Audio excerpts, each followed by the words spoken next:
Uma grande nação precisa de grandes líderes, e uma parcela importante das pessoas que vão liderar a transformação do Brasil nos próximos anos estarão no meio político. E você, quer ser uma liderança e escrever os próximos capítulos da história do Brasil? Nas últimas eleições, muitos brasileiros despertaram politicamente e sentiram o desejo de participar ativamente das decisões do país. O processo eleitoral, a princípio, parece ter ficado mais complexo, mas é possível superar qualquer desafio contando com aliados e uma estratégia vencedora. Com o método eleitoral, você pode montar uma campanha limpa, eficiente e que o coloque no cenário político com potencialidade real de votos. Nós vamos te mostrar o caminho. A partir daí, você e sua equipe vão trilhar sua própria caminhada com passos decisivos. O que você precisa é do método eleitoral. Vem com a gente. Se você é candidato, estrategista, assessor ou quer trabalhar com política para ajudar o Brasil, inscreva-se no Método Eleitoral, www.ometodoeleitoral.com.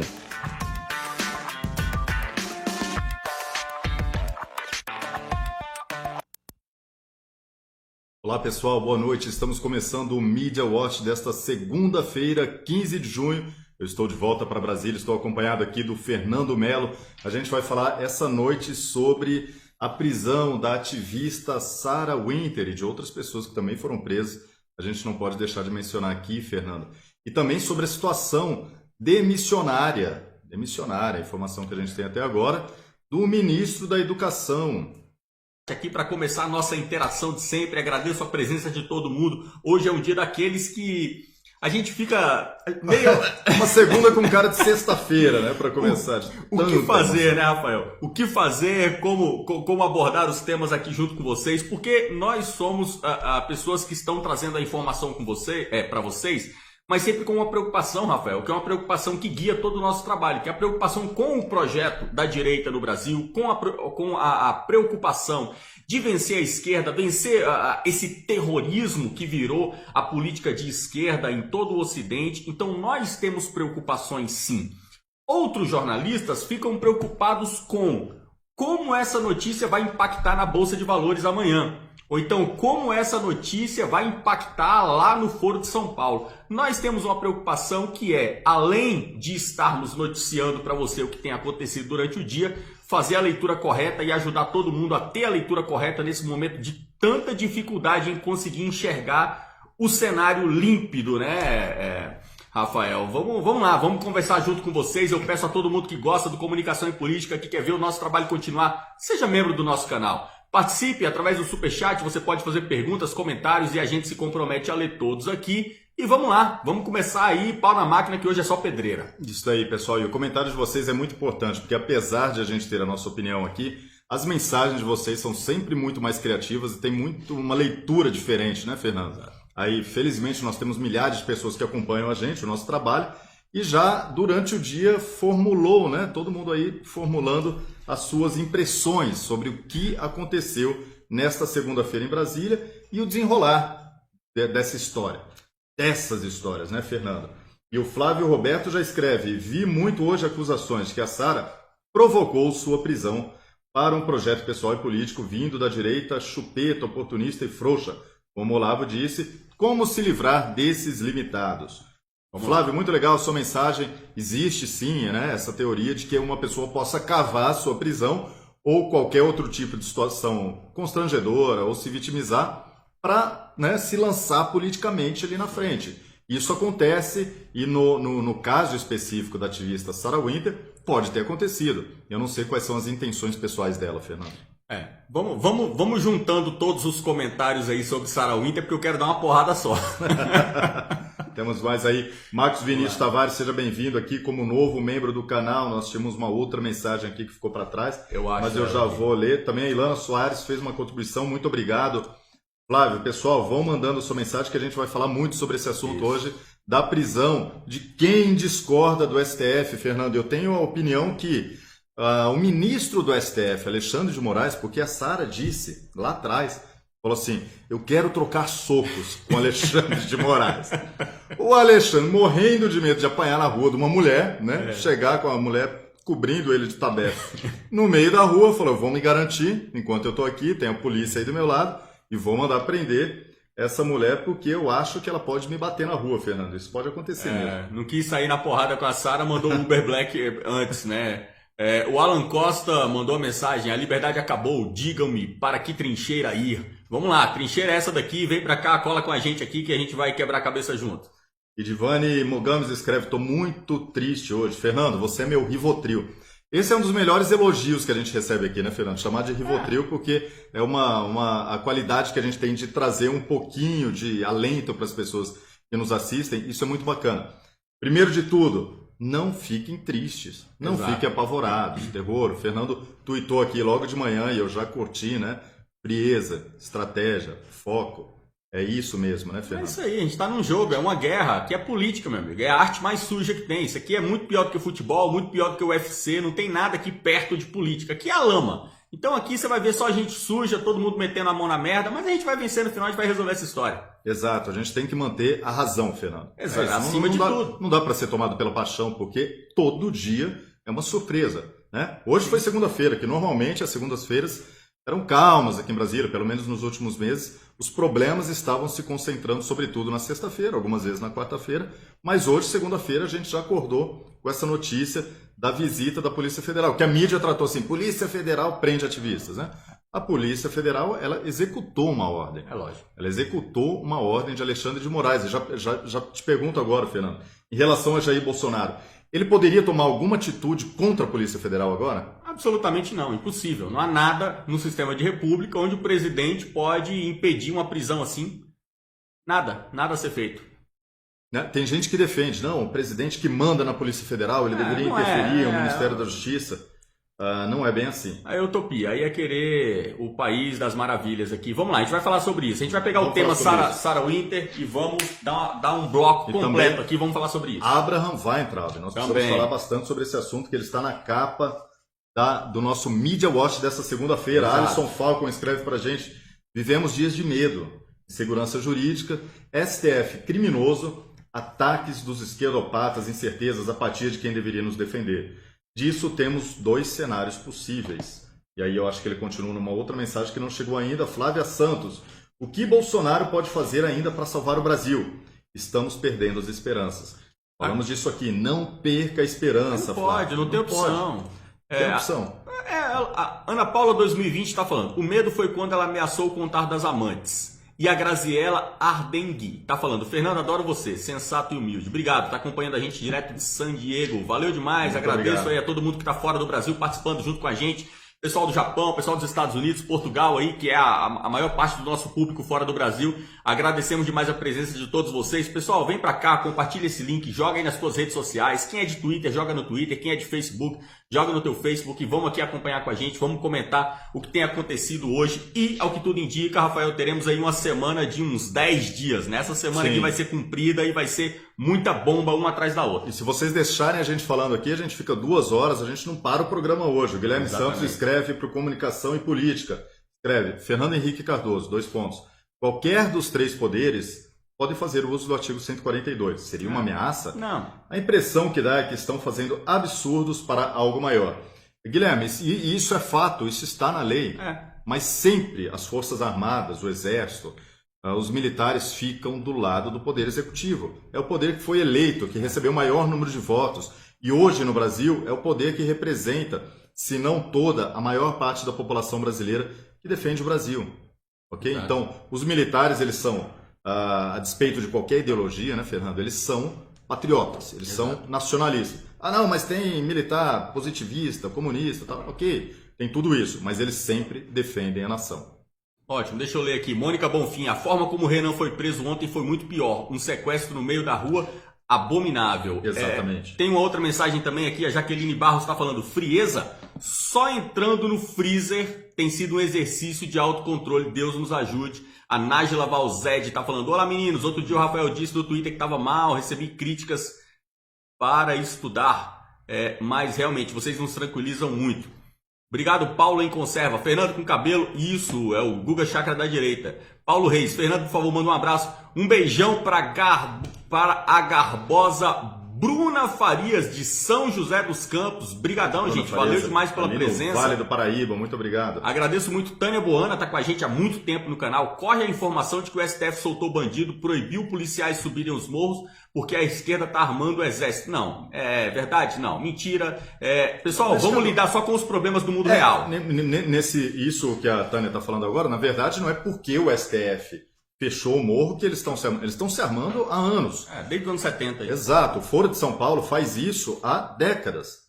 Todas as guerrilhas da Colômbia, do Peru, né? Sendeiro Luminoso, a ELN, as Farc, todo mundo ali, no Panamá, enfim, eles estão armados há anos, há décadas, na verdade. Então não é o STF fechou agora, eles estão armando. Não, essas milícias, o crime organizado, o narcotráfico, como é na Venezuela, ele existe justamente para manter o poder. Ok? Também a Gislene Santos. Meninos, boa noite, por gentileza. Me ajudem a entender o presidente. Por que tanta inércia? Deus nos ajude. Vamos lá. Vamos lá. Fernando, na verdade eu não acredito em inércia, não. As coisas, as ações estão sendo tomadas dentro do Palácio do Planalto, dentro da Casa Civil, dentro dos meios militares também. Nós não temos todas as informações divulgadas diariamente, até porque por questão de estratégia de segurança.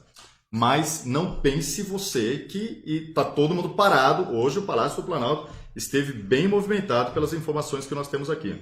Exatamente, pessoal. Uma coisa que vocês podem ter certeza, e aí de nossa parte aqui a gente manda mensagem, fala para vocês, para que a gente tenta tranquilizar as pessoas. E eu digo aqui de coração para vocês, nós jamais douramos a pílula aqui no Comunicação e Política, nem eu nem o Rafael. Nós somos muito sóbrios, às vezes a gente até conversa antes de entrar ao vivo para que a nossa sobriedade não seja excessiva e a gente acabe deixando alguém preocupado. Mas a gente quer sempre ter a abordagem correta daquilo que acontece, pessoal. E nós estamos falando para vocês que o Jair trabalha dia e noite. O Jair é um cara que trabalha sem parar. O Jair Bolsonaro, ele não fica parado, ele não fica fazendo corpo mole e ele não está dormindo no ponto, como algumas pessoas têm pensado. A questão aqui é a questão da estratégia. O que o Jair tem pensado para alcançar os seus objetivos? Um ponto que você não precisa perder tempo é achando que o Jair mudou, o Jair desistiu do seu governo, ele mudou de plataforma, ele não é tão durão como parecia. A questão toda é, para alcançar o fim, que é tudo aquilo que levou você a votar no Jair Bolsonaro, ele tem uma estratégia, que é uma estratégia que, inclusive, aí sim, Rafael, eu percebo que nós temos um ponto que é um ponto onde muitas pessoas não compreendem. A estratégia do Jair, ela é diferente da estratégia que algumas pessoas acharam que ele iria adotar, que seria a total transparência para com todos os seus atos diante da militância. As pessoas acharam que, como o Jair é o cara do WhatsApp, como o Jair se elegeu no Facebook, no Super Pop, ele vai chegar todo dia de manhã na porta do Alvorada, vai falar tudo o que ele vai fazer, vai trabalhar durante o dia, à noite ele volta, conta tudo o que fez. Gente, não é assim. Eu fico impressionado. Hoje teve um vídeo do Jair Bolsonaro na porta do Alvorada, ele chateado com as pessoas, porque virou uma procissão da Porta da Esperança, aquele encontro no Alvorada. As pessoas vão ali para pedir emprego, pedir para liberar patente de um produto que está emperrado, pedir para tirar uma multa lá do CREA que o cara levou lá em Roraima. As pessoas vão na Porta do Alvorada para pedir favor pessoal. Ah, mas o cara é honesto, o cara é trabalhador, ele está sendo injustiçado. A pessoa está saindo do Amapá para vir em Brasília pedir favor para o Jair, pedir para colocar projeto, passar projeto na frente para chegar na mão do Rogério Marinho. Pessoal, que loucura é essa? O presidente não pode ter uma transparência tal onde ele acabe abrindo mão da segurança da presidência da República. E nós estamos vendo pessoas, eleitores do Jair Bolsonaro, que estão exigindo do Bolsonaro uma transparência que inclusive colocaria em risco seus próprios planos. Então, digo a vocês, Bolsonaro trabalha igual um condenado. É um cara que está ali trabalhando dia e noite. Ele é transparente sim, mas ele não pode ficar falando tudo que ele vai fazer, pessoal. Exatamente. A situação precisa ser lembrada, Fernando, é a primeira vez que um presidente faz esse trabalho de receber pessoas, como prefeitos lá do interior, né? Sim. Que recebe a comunidade, a população de cidades pequenas mesmo, que recebem pessoas no seu gabinete, ou na prefeitura, ou ali na porta de casa. Essa é a primeira vez dos últimos 30 anos que a gente vê um presidente parando na porta do Palácio da Alvorada para falar com a população. A gente já criticou, o Fernando disse aqui, não douramos a pílula. A gente critica muito o fato de usar aquele momento para falar com a mídia. de usar as pessoas que estão ali como claque e falar com a mídia e ficar brigando com jornalista. Não é papel do presidente da República ficar brigando com jornalista na porta de casa. Ali é a residência oficial do governo. Ele não deve bater boca com o jornalista ali. Mas o que ele faz de receber a população já é algo inédito e muito importante, enfim, para mostrar a proximidade que ele tem com a população. Como o Fernando disse, não é porta da esperança. Você não pode chegar lá e pedir, vou pedir uma cadeira de rodas, então não é isso. Vamos lá, porque a Francisca Mera escreve pra gente, Rafael, pelo amor de Deus, coloca o microfone no seu colo. Olha, vou dizer aqui. Por favor, não. Nós mudamos a configuração do estúdio, então tem cadeiras novas que eu preciso agradecer o Fernando Melo. Agora a TV está colocada ali na nossa frente, então muitas vezes muda o eco e a gente está se adaptando aqui. Mas o som tá ótimo. Mas obrigado pelo toque. Reclamando, tá o som tá legal. Pessoal, e também Cavaleiro, que escreve pra gente, Carlos Bolsonaro, hoje no Instagram, escreveu com uma foto do Boulos na rua, com pneus pegando fogo. Tem uma ligeira impressão que vem pressão presidencial para cima de uns aí. Processo, é isso? Acho que é está escrito, processo judicial. Deveria, né? A Gislene escreve, meninos, boa noite. Por gente, já lemos essa mensagem aqui, muito obrigado. Edilson Roberto, estou com a sensação que tem pessoas que estão ao lado do presidente segurando suas ações para que ele perca apoio da população. Ainda estou com o capitão. Né? Na verdade, às vezes não é por intenção, né, Fernando? Por cautela, por estratégia, nem sempre é para... Eu duvido que exista gente próxima ao presidente querendo que ele perca a popularidade. Não é. É porque é a tal da pluralidade de pensamentos. O que é até natural. A gente não pode reclamar porque a sociedade ela tem uma pluralidade natural. O ser humano ele é plural. Imagina, você não tem homogeneidade da sociedade. Então nós temos ali dentro, eu não duvido do objetivo final das pessoas que cercam o Jair, porque ele não é burro. Ele não colocaria um cara ao lado dele que quer minar o governo. Ele não ficaria ao lado dele com um cara que quer destruir o projeto da direita. Não é isso, né? A questão toda é a estratégia. Algumas pessoas que estão ao lado do presidente da República, presta atenção você que está agoniado. Algumas pessoas que estão ao lado do presidente da República têm a seguinte estratégia, Rafael, você sabe. Bolsonaro, o mundo está acabando. O Poder Judiciário se levantou contra você, o Poder Legislativo é todo composto pela lista da Odebrecht, mas nós temos um grande ponto a nosso favor que ninguém consegue tirar. Nós vamos vencer na economia. O Brasil vai ser um país muito rico. O Brasil, após o Covid, o Brasil vai voltar a crescer no ritmo que estava crescendo em 2019. O Brasil vai despontar, a Bolsa de Valores vai subir, o emprego vai aumentar, os juros vai baixar, a moeda vai ficar mais forte. Sabe o que vai acontecer? O cidadão brasileiro vai ficar feliz. Você acha que o povão brasileiro tá puto com o STF? Você acha que o povão brasileiro tem tempo para ficar pensando se a Sarah Winter foi presa, se não foi? O povão brasileiro quer saber se vai ter dinheiro para ir nas férias no final do mês. Então esse grupo tá falando o quê? Bolsonaro, o que importa é a economia. E a economia vai muito bem. Segura a onda. Deixa o STF fazer o que eles quiserem. Deixa o Legislativo ficar com essas bobagens. Vai empurrando com a barriga. Porque quando o Covid foi embora, o Brasil deslancha. E quando o Brasil deslanchar, a sua popularidade vai bater a casa dos 70%. E aí chega as eleições de 2022, você concorre e é eleito sem fazer campanha. Existe esse grupo dentro do Palácio do Planalto. Saibam disso. Não são pessoas que estão ali querendo o mal do jeito. Pelo contrário, o cara quer o bem. Mas a estratégia dele é essa, que eu discordo. Que é a estratégia liberal, é a estratégia positivista, é a estratégia mais pragmática possível. Você quer mais pragmatismo do que dinheiro no bolso?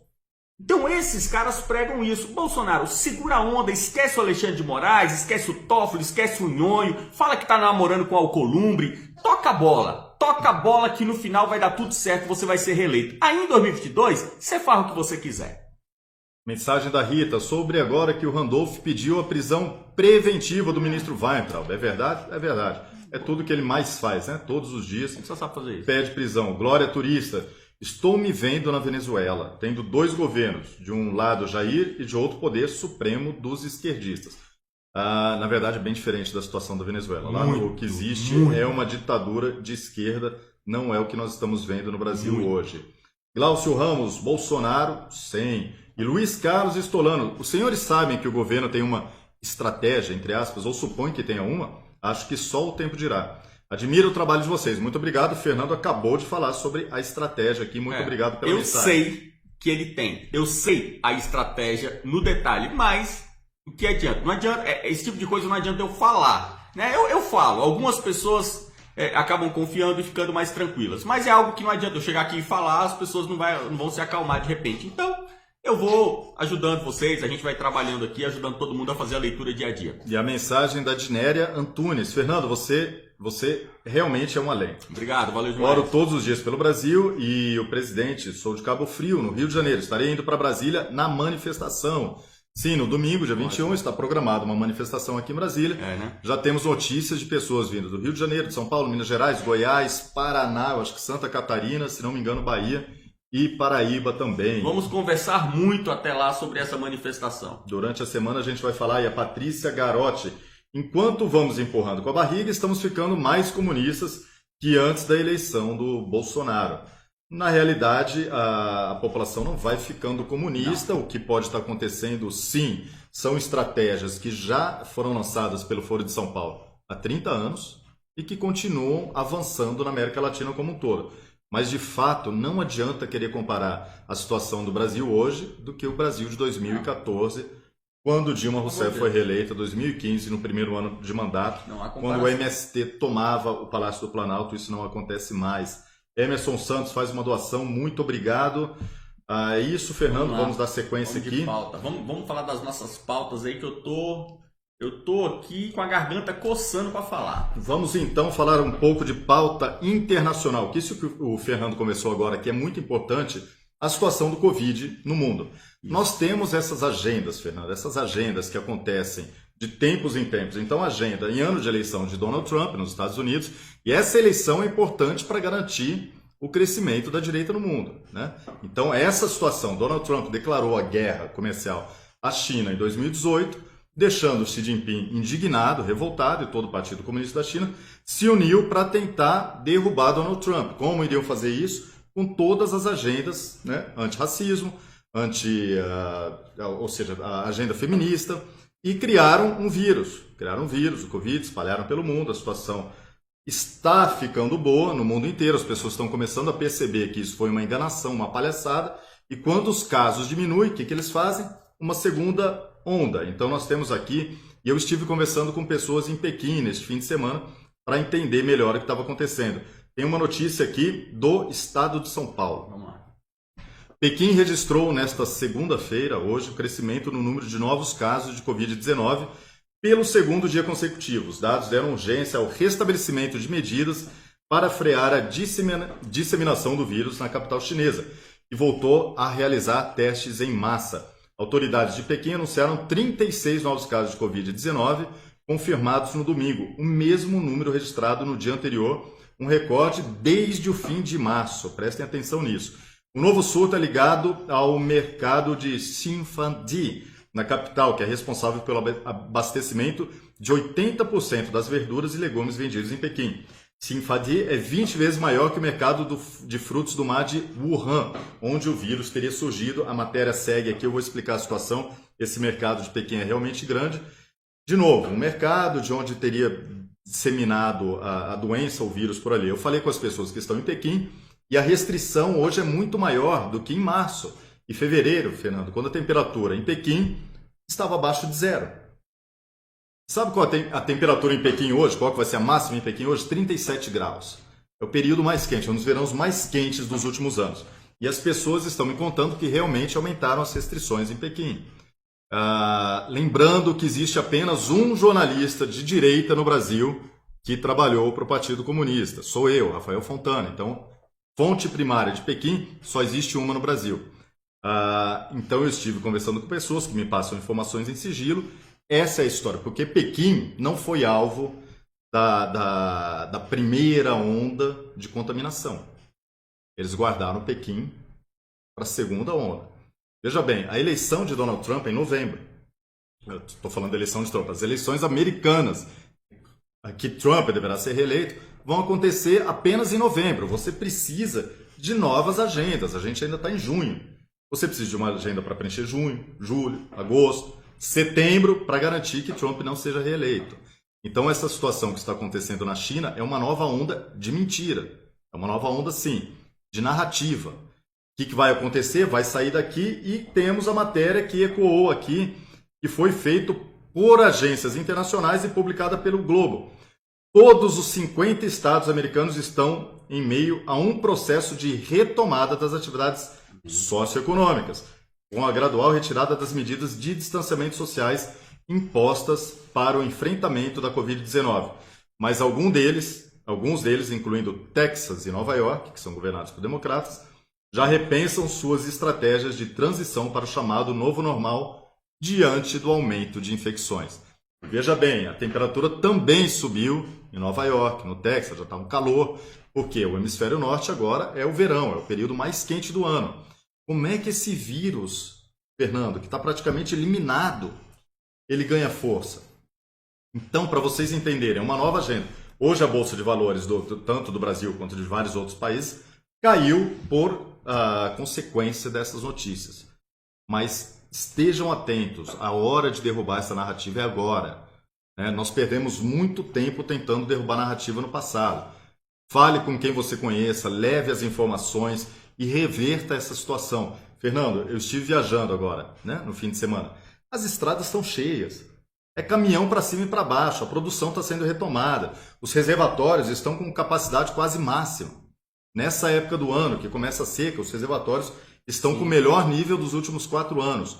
Tem tudo para a economia do Brasil se recuperar, como disse Fernando, e crescer acima de 2019 no segundo semestre desse ano, em comparação com o segundo semestre de 2019. O Rafael leu aqui a matéria e tem um dado muito interessante, que na hora que o Rafael leu eu já matei a charada. Você sabe qual é o estado mais rico dos Estados Unidos? Califórnia. Califórnia nos Estados Unidos, ela pode, se ela quiser, ela se separa dos Estados Unidos e fica mais rica ainda do que estando junto dos Estados Unidos. A Califórnia tem uma economia maior do que a do Brasil inteira, do tamanho de toda a economia da África, do continente africano. Vamos lá. Segundo estado mais rico dos Estados Unidos, Texas. Terceiro, Nova York. O que a gente está vendo nos Estados Unidos? Os estados mais ricos estão se fechando novamente, estão estudando, os prefeitos, os governadores estão pensando em retomar ali um fechamento, uma quarentena. O que a gente vê no Brasil? Quais são os estados mais atacados no Brasil? Rio e São Paulo. Pessoal, nós estamos vendo algo que é aquele clássico movimento comunista, Rafael, aquele clássico movimento de realmente um mover de peças do jogo comunista. São as pessoas que se dizem detentores da política de distribuição de renda, aquela velha exaltação dos proletários, fazendo a manipulação justamente da burguesia, onde os mais ricos penalizam quem? Os mais pobres. Porque quando você pega num país como os Estados Unidos e você fecha Texas e Nova York, você penaliza o resto da federação. Quando você pega no Brasil e fecha Rio e São Paulo, você penaliza o resto da República Federativa. Nós estamos vendo, por exemplo, aqui em Brasília. Aqui em Brasília é o seguinte, plano piloto aberto, Asa Sul, Asa Norte, Lago Sul, Lago Norte. Lá no Sol Nascente, que é uma favela, uma das maiores, se não me engano, a segunda maior favela da América Latina, lá no Sol Nascente está fechado. O cara que mora no Lago Sul tá tranquilo em casa. Nossa, realmente, temos que fechar, porque o Sol Nascente é muito populoso, é uma região onde tem muita gente, então pode ter um surto, de Covid-19. Pessoal, nós estamos vendo os defensores dos pobres, os defensores dos trabalhadores, que são a burguesia no fundo, são a verdadeira burguesia, esses caras se fechando ali nos seus campos elíseos e ferrando com a vida do pobre. É uma grande jogada, é uma grande manipulação e, infelizmente, Rafael, nós estamos numa situação onde não há muito o que fazer. Além de nós nos indignarmos, procurarmos conhecimento, trocarmos essa informação, termos esse tipo de relacionamento que nós estamos tendo aqui, vocês estão aí no chat junto com a gente vai conversando, vai batendo papo, vai se tranquilizando, mas em nível político, de organização social, não há muito o que fazer. O Trump não está vencendo, não está chutando o saco do Partido Comunista Chinês, o Bolsonaro não está chutando o saco do STF, porque não é assim que as coisas acontecem. Nós caminhamos para um mundo democrático com o tal do Estado Democrático de Direito, a soberania popular, o devido processo legal, e agora nós estamos pagando o preço por isso. O preço por uma organização social que não tem um personagem de liderança. Mário Luiz Andreasa escreve pra gente: Rafael, Fernando, demais sempre assistir vocês. Para a segunda onda do vírus chinês, não há como os países isolarem os voos, acesso de chineses no resto do mundo. Não há como ter mais uma onda. Abraços, Mário Luiz, muito obrigado. A gente falou isso aqui antes do programa, né? Fecha as fronteiras do mundo para a China e você vai ver rapidamente esse vírus desaparecer. Exato. A Rafaela nos manda uma contribuição lá do Canadá, muito obrigado. Obrigado. Patrícia Garotti: não é o povo que está mais comunista, são os políticos. O MST foi substituído pelo STF. O judiciário e parlamentares que mandaram os escrúpulos às favas, por isso os movimentos estão quietinhos. Também, Patrícia, muito obrigado pela sua mensagem. Agora eu compreendi melhor aqui. Temos mais mensagens, Fernando, na tela ali, desapareceu para mim aqui. Vamos lá, acompanhando todo dia aqui de Portugal. Obrigado a Luísio Barreto, obrigado Mário Luiz Andreasa, obrigado a Biel Silva. Temos na realidade o Supremo Tribunal Federal de exceção. Obrigado Diego Alves, obrigado Silene Amaral. Porque o Bolsonaro está quieto diante de tantos erros cometidos pelo STF? Ministros de toga têm poder para isso e troca todos. Pessoal, já falamos sobre isso aqui, pedimos para que quem pegou a live aí no meio do caminho que possa voltar e ver aqui o início do Media Watch de hoje. Diego Alves falou: Fernando, Rafael, boa noite. Tweet do ministro Jorge Oliveira: o Bolsonaro tá rodeado de hienas. Brigadão aí, valeu demais, Diego. Vamos ler aqui. Enquanto o Rafael vai tocando a pauta, eu quero que a gente toque a pauta, porque nós vamos falar aqui sobre aqueles pontos que estão afligindo você. Você não vai dormir com dor de barriga hoje, fica tranquilo. Ed na França também manda sua contribuição lá da Europa. A gente queria agradecer muito, né, Fernando? Pessoas que nos acompanham dos Estados Unidos, do Canadá, da Europa, do Japão, da África, da Austrália, muito obrigado. E de todos os continentes do mundo temos pessoas acompanhando o Comunicação e Política e de várias regiões do Brasil, aliás, de todas as regiões do Brasil. Muito obrigado a vocês. E não se assustem com as agendas que vão vir, Fernando. A gente teve a agenda da pedofilia sendo retomada esses dias, porque as agendas vão se somando. O ano passado, a gente conseguiu antecipar com uma semana, mais ou menos, de antecedência, a agenda da pedofilia, quando a gente avisou que toda a imprensa do Brasil e do mundo iria tocar no tema. De novo, novamente, pedofilia é doença. E, Fernando, na sexta-feira eu não consegui participar, que eu estava fora, foi o Dia dos Namorados. Mas precisava comentar aquela situação, né, que eu queria ter falado na sexta-feira, da entrada ao vivo de um repórter lá do Rio de Janeiro, salvo engano, de máscara. Dia dos Namorados, tá? Dia dos Namorados. Entra um repórter de máscara e aquilo quase não foi combinado, né, Fernando? O repórter ali, homossexual, espontâneo, não foi combinado. Eu queria mandar um repórter homem, né, nascido na certidão homem. Eu queria mandar um abraço para o meu marido, Pedro, não sei, que vai me esperar em casa com uma... Faz uma jantinha boa para mim, hein? Espero você aí para a gente comemorar o Dia dos Namorados, né? Como se fosse a situação mais normal do mundo. Dia dos Namorados, em vez de falar de homem e mulher, estava falando ali de um casal homossexual. E esse negócio de me esperar com a jantinha, Fernando, meu marido me espera com a jantinha... Eu lembrei de uma piada, não sei se você conhece. Tem uma piada, eu vou contar aqui. Dois homossexuais, Bruno e Bernardo. Né? Era aniversário do Bernardo, o Bruno falou: vou fazer uma surpresa para ele. Foi no tatuador e tatuou um B de um lado de uma nádega e um B do outro lado. Ele ficou um B de cada lado da banda para esperar para a surpresa à noite. O Bruno, na hora que o Bernardo estava chegando, ficou na cama naquela posição de 4. O Bernardo abriu a porta, viu aquela cena e falou: quem é esse Bob? Essa é a situação da TV brasileira. O casal de homossexual fazendo surpresa à noite. Bruno e Bernardo, eu lembrei imediatamente da piada. São as agendas que vão se acumulando. A gente entra aqui para salvar a República, o Rafael me vem com essas piadas edificantes. Obrigado, Sérgio Yamaguchi. Obrigado, Leonardo Rossetti. Excelente canal. Acho que vocês fazem um ótimo serviço de comunicação.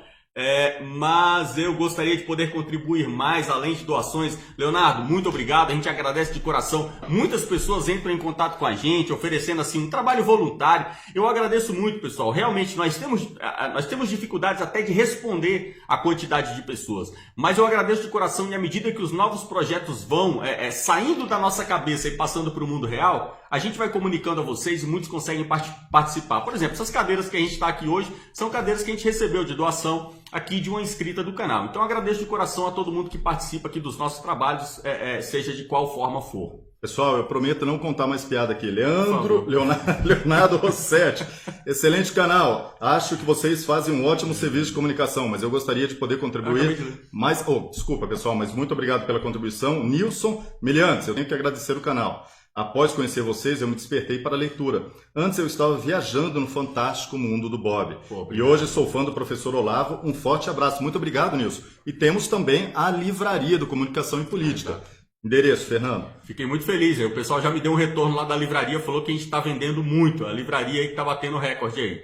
Fico feliz, agradeço a todo mundo e peço, comprem. Até o dia 24 a gente está com promoção de inauguração. Os livros estão muito baratos. www.livrariacep.com.br livrariacep.com.br. E no segundo semestre o meu livro estará à venda nessa livraria. Pessoal, Luciano Medeiros, bem-vindo como membro padrão, assim como o Luiz Gustavo, também seja bem-vindo. E a mensagem da Beca de Paula: enquanto aqui nos acalmam, no Twitter o negócio do Weintraub está dando aflição. A gente entende a situação, viu? Jussara Rodrigues, na visão de vocês, é possível que o nazismo esteja disfarçado de globalismo? São situações diferentes. Bem diferentes. Não achamos isso não. A Lê Feitosa, rindo pela piada, fez uma doação. Olha aqui, Fernando, muito obrigado. Você tirou algum superchat dessa piada? Eu consegui um superchat dessa piada. A piada do Bob. Pessoal, vamos dar sequência aqui à pauta, porque o assunto, já que tocaram no assunto, é Abraham Weintraub, o ministro da Educação, Fernando, que ele une muito da militância em volta dele. Vamos lá. Em torno dele. Temos aqui, já mencionamos, né, Jorge Oliveira, mas essa matéria aqui é do Globo. O ministro da Secretaria-Geral, Jorge Oliveira, afirmou nesta segunda-feira que a fala em que o ministro da Educação, Abraham Weintraub, defendeu a prisão de ministro do Supremo Tribunal Federal encontra eco em muitas pessoas na sociedade. Jorge ressaltou, no entanto, que não concorda com uma crítica generalizada a todos os integrantes da corte.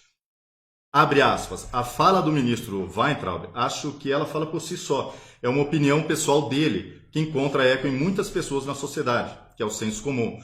Sou contrário a essa generalização. A gente não pode generalizar toda a Suprema Corte, todos os ministros do Supremo. A Suprema Corte é plural, tem ministros de diferentes formações e tem que ser assim, melhor que seja assim. Mas que a gente possa divergir, que a gente possa respeitosamente questionar os seus atos usando os caminhos legais, fecha aspas, aqui do ministro, em entrevista a quem? A CNN. Nós já falamos esse assunto aqui, vamos pular o local da entrevista. Mas, Fernando, de novo o ministro tomando bastante cuidado aqui para falar sobre a STF, a gente sabe que existem opiniões diferentes dentro do Supremo, né? Mas que os ministros hoje são eles classificados como ruim, péssimo, abaixo de péssimo, irregular.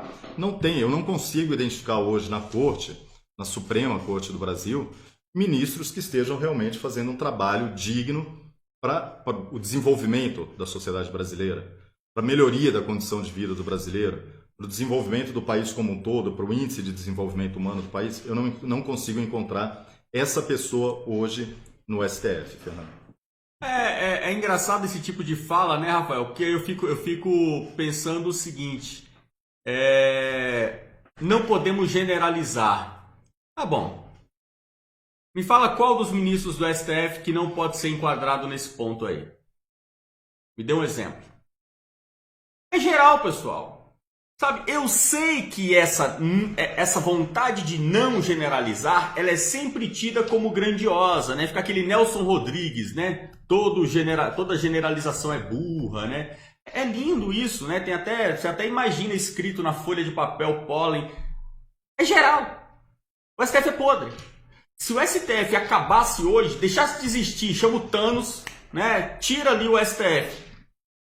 Ninguém ia sentir falta. Pelo contrário, as pessoas iam achar que, pô, mas Tem alguma coisa assim que parece que as coisas estão fluindo melhor, sabe? Casamento, tem a época que você tá bem, assim, numa vibe boa. Vai ser igual o brasileiro se o STF sumir. Então, não faz bem a ninguém. É uma porcaria. O Jorge, este aí, ele disse o seguinte, que o nosso amigo ali pediu para eu ler o tweet dele. O tweet é esse aqui, ó.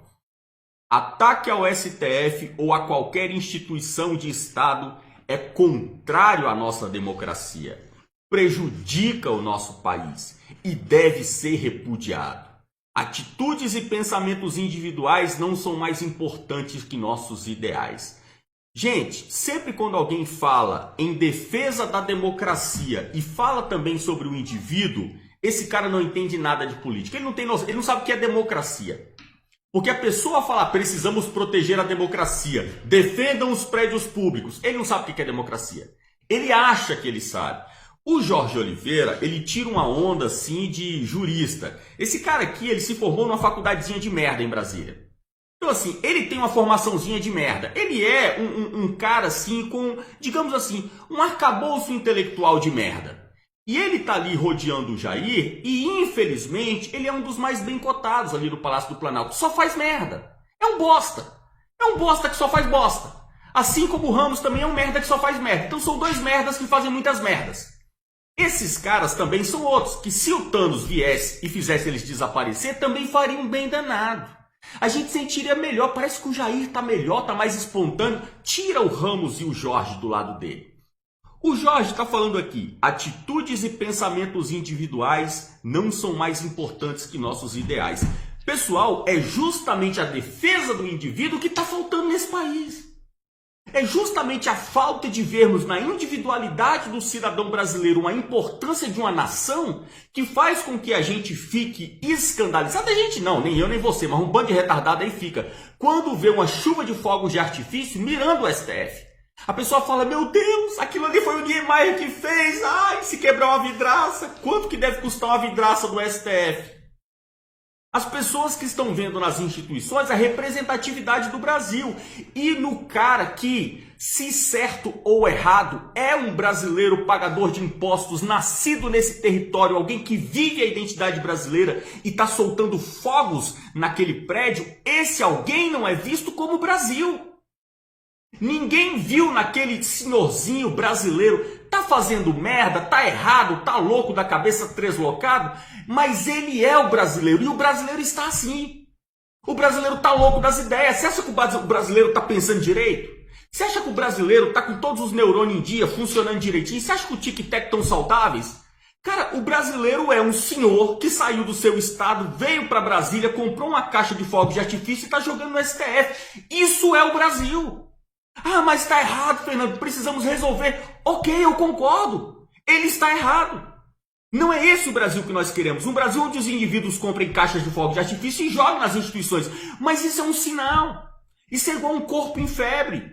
Um corpo que está com febre, ele está querendo mostrar que há uma infecção em algum lugar. De repente você olha, você não enxerga. Mas você leva no médico, ele faz uma análise, ele faz um exame e chega num diagnóstico. E no diagnóstico ele encontra, olha, tem uma infecção aqui.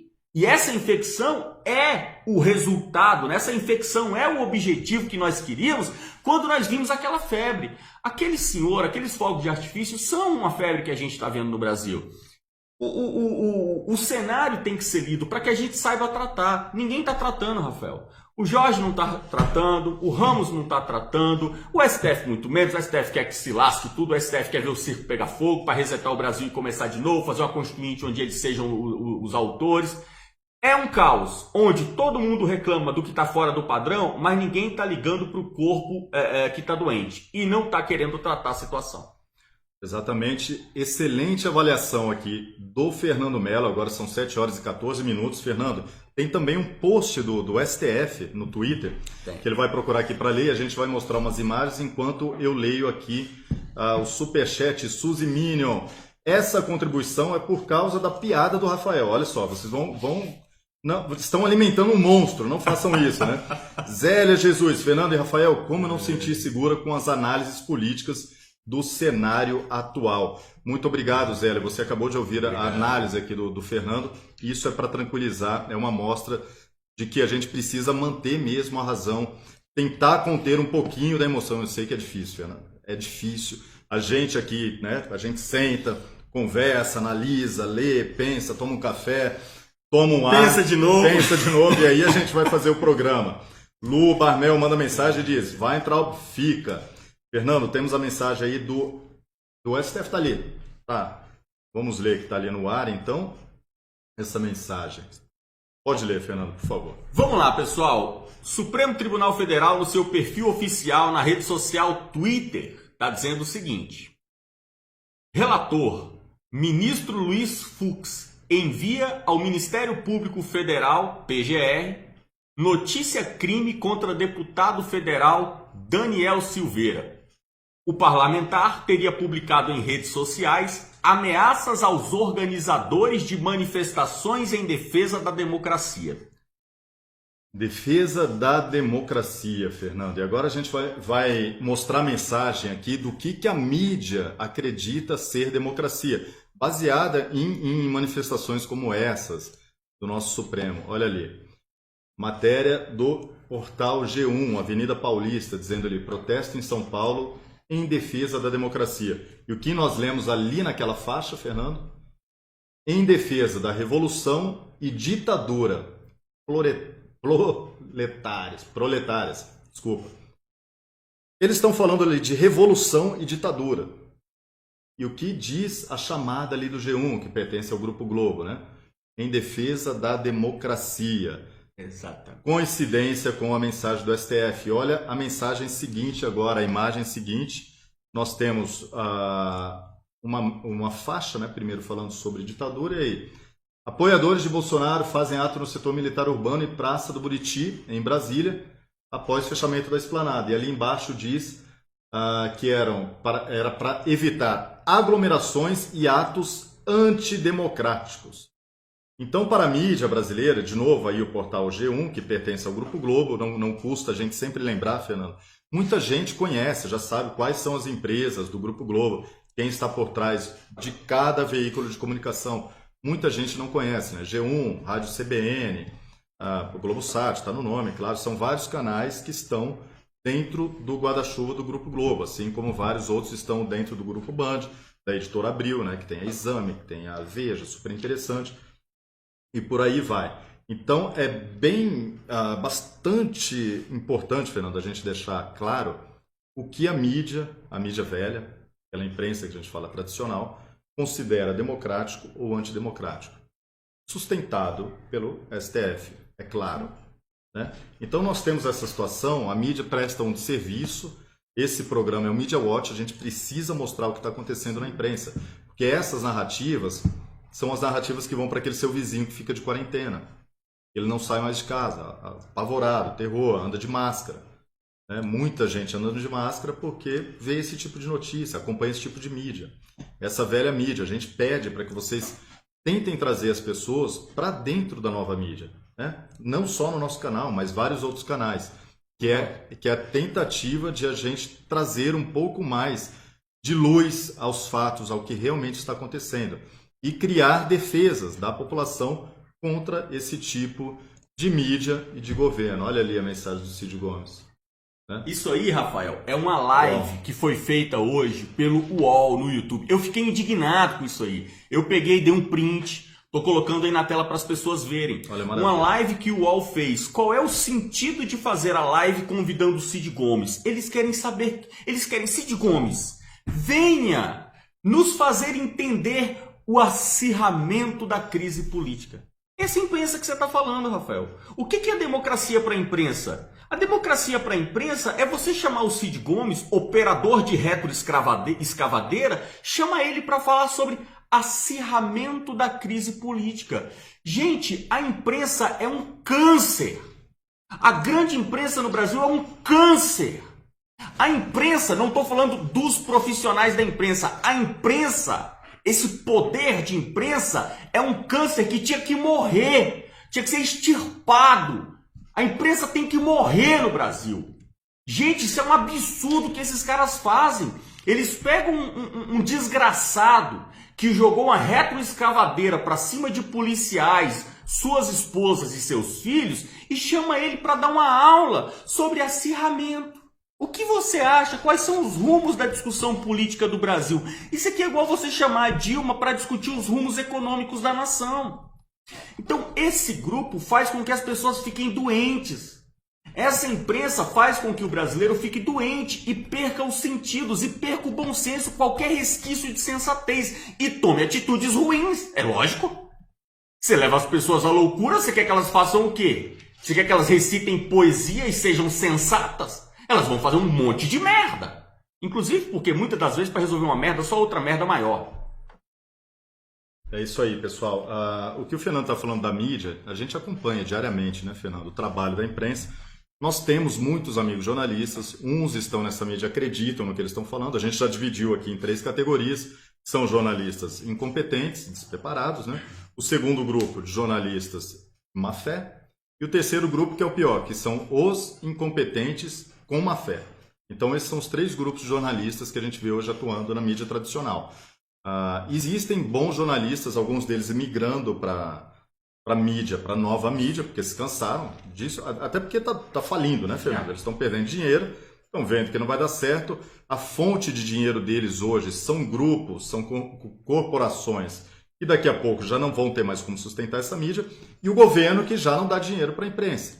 Então a situação é, a grande mídia, aquela mídia tradicional, velha, antiga, ultrapassada, é perder espaço para novos formadores de opinião que, com erros, que nós temos erros, Fernando, a gente acerta muito mais do que a mídia.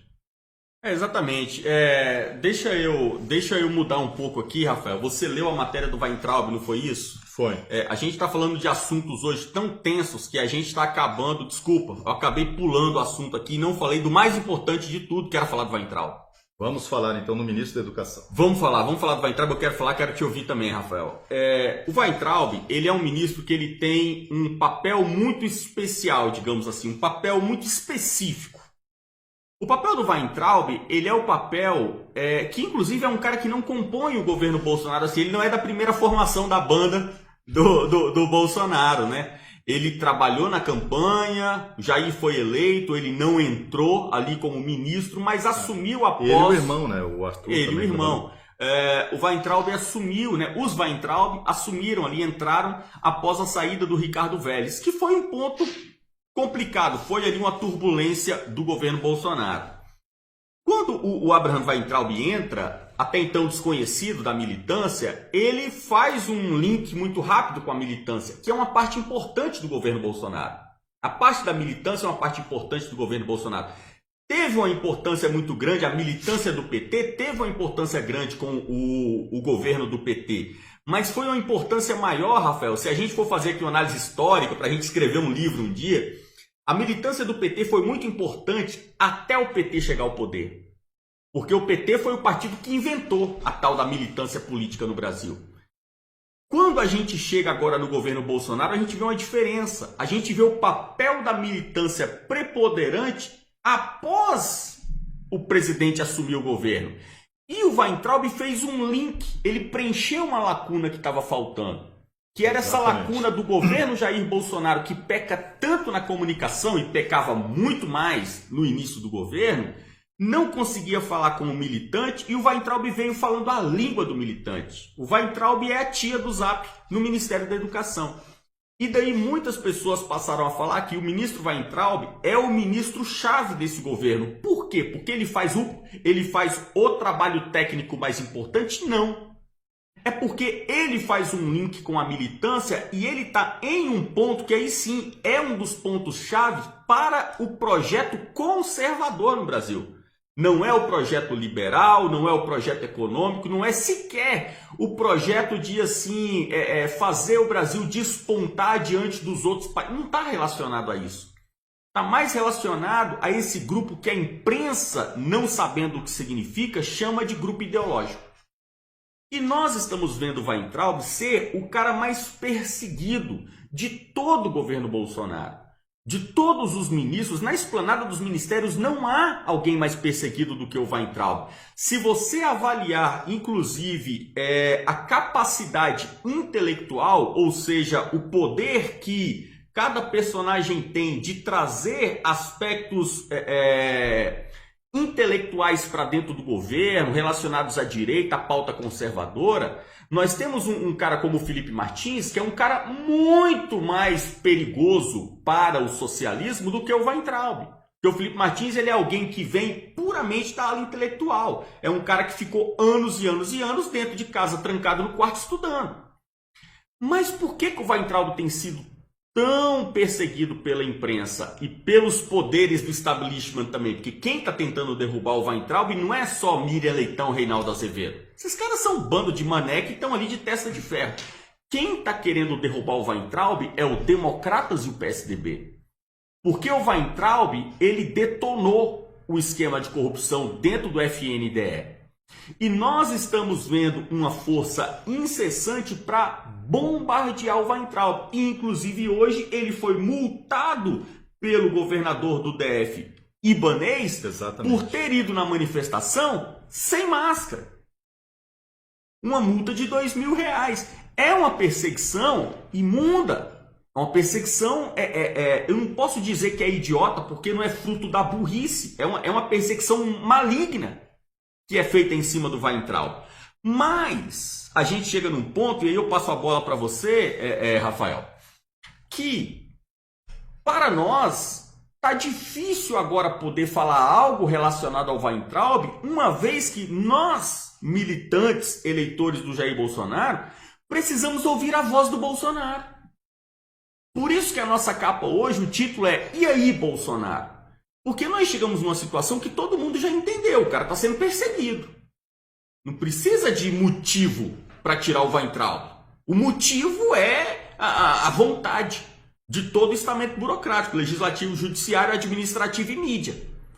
Mas eu, Rafael, sinceramente, eu não consigo falar algo hoje antes de ouvir o Jair. Porque se o Bolsonaro chega e fala, pessoal, vamos pro pau e o Weintraub tem que ficar acima de tudo. Aí, meu amigo, para mim não precisa falar mais nada. Em uma frase o Jair dá a voz de comando. A gente vai pra rua e o Weintraub fica, nem que seja na base da porrada. Mas se o Bolsonaro chega e dá sinais de que a situação política, pelo bem geral da nação, precisa abrir mão do Weintraub, aí o nosso posicionamento é totalmente outro. Então eu hoje preciso ouvir o Bolsonaro. Eu preciso que o Bolsonaro chegue e fale qualquer coisa. O que o Bolsonaro falar, para mim, eu entendo e eu sei para que rumo ir. Exato, Fernando. Perfeita análise mais uma vez, e isso lembra muito a situação da demissão de Sérgio Moro. Não adianta dizer assim, não, o Sérgio Moro é um traidor, está começando a coluna na Cruzoé, né? A gente vai falar sobre isso também. Naquele momento, Fernando, durante o primeiro ano do governo, durante 1 ano e 2 meses, Sérgio Moro foi considerado o melhor ministro pelos eleitores do Bolsonaro. Muitas pessoas votaram no Bolsonaro e apoiaram ainda mais o governo quando souberam que Moro teria uma possibilidade de ir para o governo, ou então apoiaram quando o Moro entrou no governo, eram pessoas que não sequer haviam votado no Bolsonaro. Então era o ministro que estava sempre ali, né? Moro, Guedes, Tarcísio eram os que tinham a melhor avaliação, sendo que Moro era o que mais aparecia, o que tinha mais trabalho. Quando o Moro pediu demissão, foi diferente da situação do Weintraub, que está sendo pressionado a deixar o governo, mas quando o Moro pediu demissão, o que aconteceu? Todo mundo precisou esperar a opinião do presidente da República. Isso não aconteceu ainda com Weintraub. Né? Seja antes, durante o processo de demissão, que agora já é praticamente durante, ou logo depois da demissão, a gente vai ter que esperar e ouvir o presidente da República, o Palácio do Planalto, se pronunciar oficialmente, para ver se ele vai ter algum cargo no governo, se ele vai continuar, se ele vai sair do país, ou se ele vai assumir alguma posição estratégica. Mas não dá para fazer nenhuma avaliação agora. Isso está sendo costurado no Palácio do Planalto, está sendo costurado entre outros ministros e assessores do presidente para ter a melhor, se for o caso de Abraham Weintraub deixar o Ministério da Educação, e nós acreditamos hoje que está em 70% essa possibilidade de acontecer nas próximas semanas, vamos aguardar uma posição oficial do presidente da República. É isso que a gente tem que fazer, é isso que o Fernando falou. E muito importante ter mencionado o FNDE. O FNDE ele tem um orçamento, a gente mencionou aqui, de 54 bilhões de reais. Um orçamento anual de 54 bilhões. É um dos maiores orçamentos do governo federal. Eu acho que ele perde do SUS apenas. Então, é uma mina de ouro que começou ali com Paulo Renato Souza, né, durante o governo Fernando Henrique. E depois, quem que foi o ministro da Educação durante mais tempo nos governos do PT, Fernando? Fernando Haddad. Né? O gênio. O gênio. E antes dele, Tasso Genro. Então, pessoal, presta bastante atenção. É um ministério estratégico não só pela educação. Estão de olho ali no dinheiro, né? Para o governo Bolsonaro. E olha, com a saída de Weintraub, saem alguns secretários que estão entre os melhores e mais atuantes desse governo. Podemos mencionar o Nadalim, que faz um trabalho primoroso para alfabetizar crianças com método fônico, que é um trabalho excelente. Isso pode se perder com o novo ministro. Então, quem entrar pode não estar preocupado nem com guerra política, com guerra cultural, muito menos com educação, e sim com 54 bilhões de reais do FNDE. E também o Weintraub falou, eu acho até engraçado que as pessoas não sabiam, né? Mas os orçamentos das universidades federais do Brasil. A Universidade Federal do Rio de Janeiro, que é a que mais recebe recursos do pagador de imposto, do trabalhador brasileiro, e a UNB, né, a Universidade de Brasília, é a segunda, a Universidade do Rio de Janeiro sozinha recebe 3 bilhões de reais de repasse por ano. A UNB está na casa de 2 bilhões de reais. Só existem 10 municípios no Brasil que recebem 3 bilhões ou mais de recursos federais. Todo o Brasil. Então, a Universidade Federal do Rio de Janeiro, se ela estivesse no ranking de municípios, ela seria 10º município que mais recebe recursos federais. Tem noção Isso é um absurdo. Isso, então, pessoal, a briga é por dinheiro. Não é pelo amor ao ensino, à educação, à alfabetização do brasileiro. Exatamente. É uma disputa por dinheiro. E um dos ministros mais importantes na atuação política do governo, ele pode perder o cargo por causa de dinheiro. Não, essa informação é uma informação bombástica, Rafael. Assim, é algo para a gente pensar o que acontece no Brasil e como o Brasil precisa ser reorganizado. A Universidade Federal do Rio de Janeiro é essa que você citou. Exatamente. A Universidade Federal do Rio de Janeiro, se fosse um município, estaria entre os 10 mais ricos do país. Você tem noção do que é isso? Uma universidade seria um dos municípios mais ricos do país. O que sai da Universidade Federal do Rio de Janeiro? Sinceramente, pessoal, o aproveitamento, que é uma outra pauta que o Weintraub aborda, o que sai das nossas universidades. Ah, sai muita coisa boa. Concordo, lógico que sai. Eu não sou idiota, não estou aqui para detonar o Brasil. Sai muita coisa boa. Principalmente nas áreas de exatas e biológicas. Poderia sair 20 vezes mais. 20 vezes mais. Inclusive na área de exatas e biológicas. Nós temos uma boa produção? Temos. Mas diante de um dos países mais ricos do mundo, um dos maiores países do mundo, poderia sair e deveria e pode sair muito mais do que isso. Todo o apoio do mundo ao Weintraub, vamos ver o que vai acontecer, qual vai ser o posicionamento, quais vão ser as novas diretrizes, e estamos aqui para comunicar sempre para vocês tudo o que aparece aqui em Brasília, mas também, pessoal, nós estamos aqui para trazer um esclarecimento honesto. Sinceramente, eu não tenho coragem, Rafael, de ficar abrindo live para subir hashtag. Eu não vou assumir esse posicionamento aqui. Eu sei que muita gente entra aqui no Comunicação e Política para ouvir o Rafael, para me ouvir, com aquela esperança de ver a gente aqui com a faca nos dentes, Sarah Winter livre, fica Weintraub. Pessoal, eu sei, mas eu tenho que segurar minha onda de militante às vezes. Porque eu tenho aqui um papel de vetor de informações. Eu tenho uma responsabilidade para com pessoas que seguem o nosso canal, que são inscritas, que seguem o nosso trabalho nas redes sociais e estão aqui em busca de informações de jornalistas que estão em Brasília. Jornalistas que compõem o governo, jornalistas que têm uma bagagem de valores, inclusive cristãos. Então essas pessoas esperam de mim uma racionalidade que eu preciso me manter frio para poder trazer a você alguma luz. Então eu peço a você, entenda, eu não vou entrar na live com a faca nos dentes para ficar subindo hashtag. Isso eu faço com o perfil do Fernando lá no Twitter. Aqui eu tenho que trazer informação e sempre vou ter esse compromisso com vocês. Muito obrigado, Fernando, e obrigado também ao José Francisco, que traduz aqui o sentimento de muitos brasileiros. O que está faltando para o Bolsonaro tomar uma atitude em relação aos desmandos do STF, dos governadores que massacram os brasileiros. Eu elegi um homem ou um rato? É a pergunta que ele faz, José Francisco. A gente entende, falamos sobre isso aqui, temos certeza que você elegeu um homem.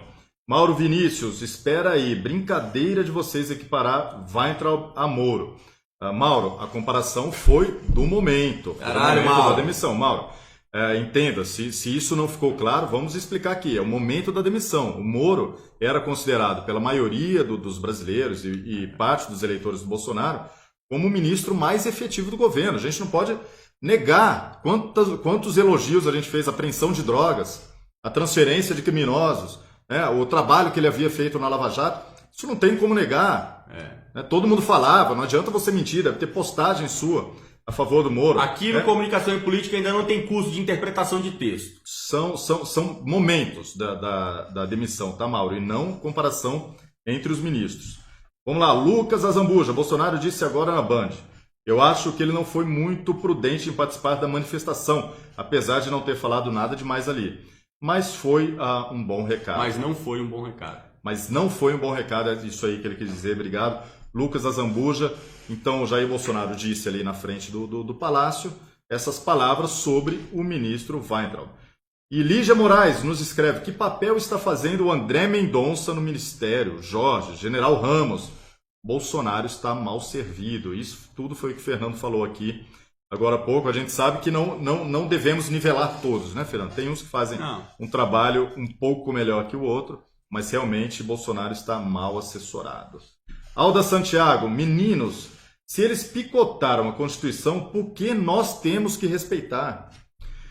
Temos que partir para cima, não soltando fogos de artifício, nem que ser coisa muito mais pesada, tipo o estilingue de Davi e a espada. Agora você imagina a situação, Alda, dos estudantes de direito, como que eles se sentem assim, né?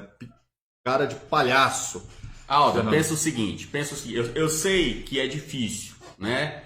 É justamente por ser difícil que, vamos lá, eu tô aqui pra gente falar a pedreira mesmo.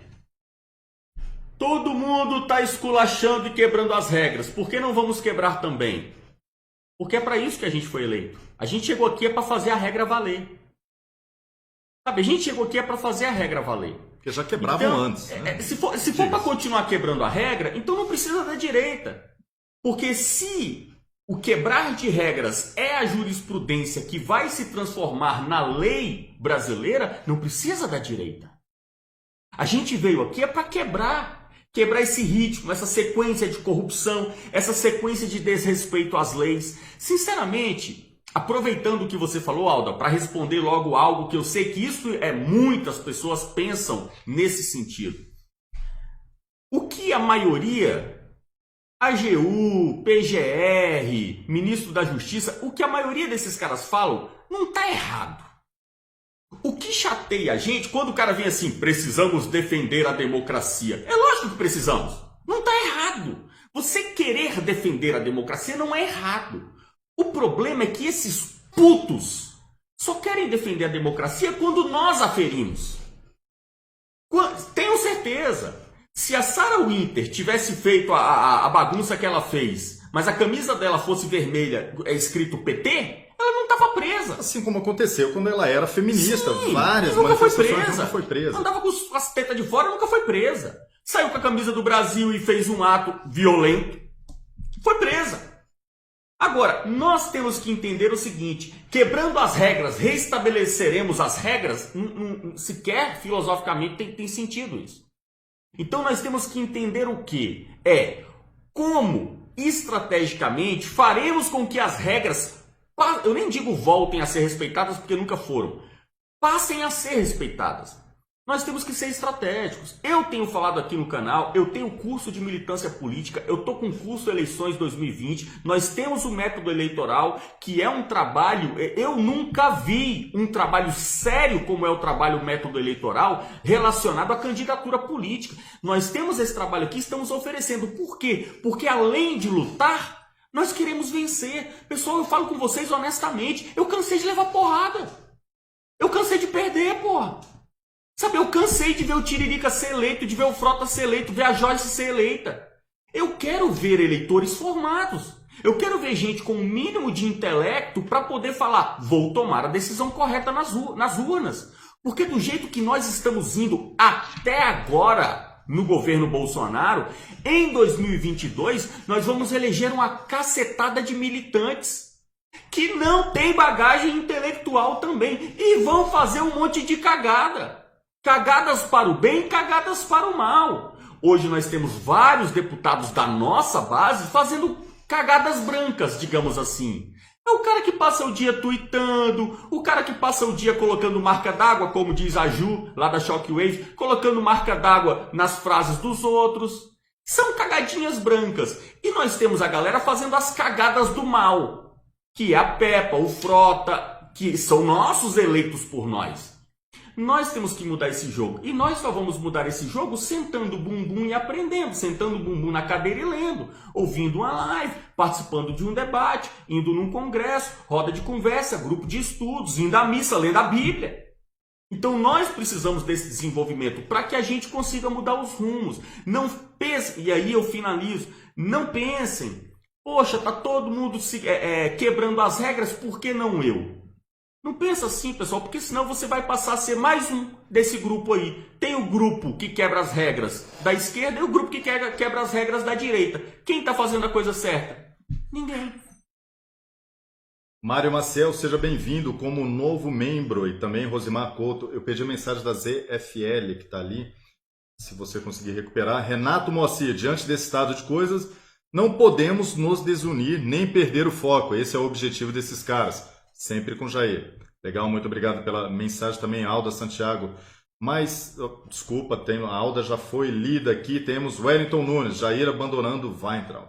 O que esperar dos demais ministros? Ninguém vai comprar a causa. Por isso, muitos estão silenciando, como a AGU, o Ministério da Justiça.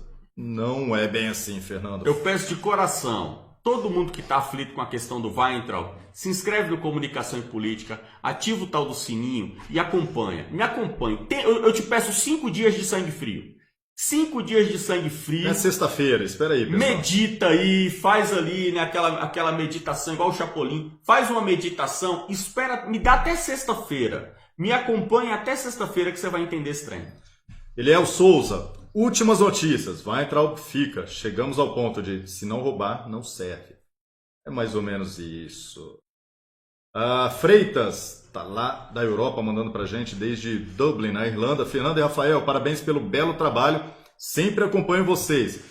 Jorge de Oliveira e André Mendonça, Bolsonaro deveria exonerar esses dois? Ontem.